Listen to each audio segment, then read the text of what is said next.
তোমাক সহস্ৰ প্ৰণাম তোমাৰ তেজৰ শপত ললো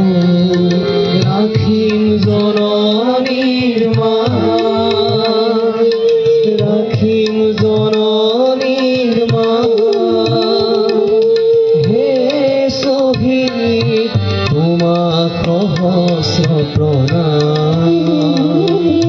তোমাৰ তেজৰ শপত ললো ৰাখিম জননীৰ মান ৰাখিম জননী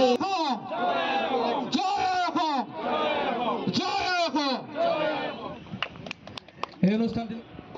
অসম উন্নতি সভাৰ জামুগুৰি আঞ্চলিক ছাত্ৰ সন্থা আৰু জামুগুৰি উন্নতি সভাৰ মিলিতভাৱে তেওঁলোকে আজি জামুগুৰি অঞ্চলৰ ৰাইজৰ সহযোগত আজি যে ঐতিহাসিক দিন এই ঐতিহাসিক দিন অতীতৰ পৰাই তেওঁলোকে পালন কৰি আহিছে উদযাপন কৰি আহিছে আৰু সেই বীৰ পুৰুষসকলক সেই ত্যাগী পুৰুষসকলৰ তেওঁলোকৰ যে আদৰ্শ তেওঁলোকৰ যি চিন্তাক আগবঢ়াই নিয়াৰ পৰিকল্পনা কৰিছে কাৰণ সেই বীৰ পুৰুষসকলে ত্যাগী পুৰুষসকলে তেওঁলোকে আমাক অসমীয়াক শিকাইছিলে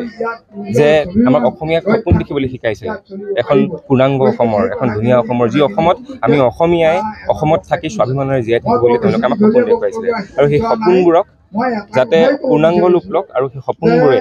যাতে নতুন ৰূপ লওক তাৰে আশাৰে আচলতে এই অনুষ্ঠানটো উদযাপন কৰা হয় তেওঁলোকৰ ত্যাগবোৰক উদযাপন কৰা হয় আৰু অসম চৰকাৰক এই মঞ্চৰ পৰাই আজি সদৌ অসম ছাত্ৰ সন্থাৰ তৰফৰ পৰা দাবী জনাব বিচাৰোঁ যে আমাৰ অসমত অসমীয়াৰ প্ৰভুত্ব ৰাখিব লাগিব আৰু অসমীয়াক যি ধৰণে স্বাভিমানেৰে জীয়াই থাকিবলৈ আমাৰ আশা আছিলে সেই আশা পূৰ্ণ কৰিব লাগিব। 1983 চনৰ এই বিশেষ দিনটোত অসমৰ বিশেষকৈ জামুগুৰি অঞ্চলৰ 7 গৰাকীয়ে বীৰ পুৰুষে অসম আৰু অসমীয়াৰ হকে নিজৰ জীৱন উৎসৰ্গা দিছিল আৰু অসম আন্দোলনৰ অন্য এক মুহূৰ্তত আন এগৰাকী বীৰ শ্বহীদে মৃত্যু বৰণ কৰিবলগীয়া হৈছিল আৰু আজিৰ এই দিনটোত আমি 860 গৰাকী জাতীয় শ্বহীদৰ প্ৰতি গভীৰ শ্ৰদ্ধাঞ্জলি জনাই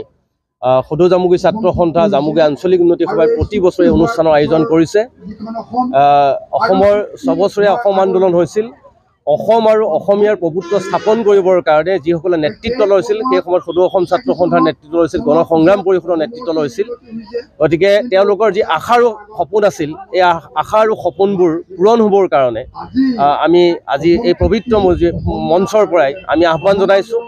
যে অসমত খিলঞ্জীয়া মানুহৰ প্ৰভুত্ব থাকিব লাগিব অবৈধ বিদেশীৰ দপদপনি সহ্য কৰা নহ'ব আৰু এই আশা আৰু সপোন লৈ তেওঁলোক জাতীয় শ্বহীদ হৈছিল গতিকে তেওঁলোকৰ যি ভৱিষ্যত তেওঁলোকৰ সপোনবোৰ আগন্তুক দিনত যাতে এইখন চৰকাৰে যাতে সম্পূৰ্ণ কৰিবৰ কাৰণে সক্ষম হয় তাৰ কাৰণে আমি ছাত্ৰ সন্থাই দাবী জনাইছোঁ।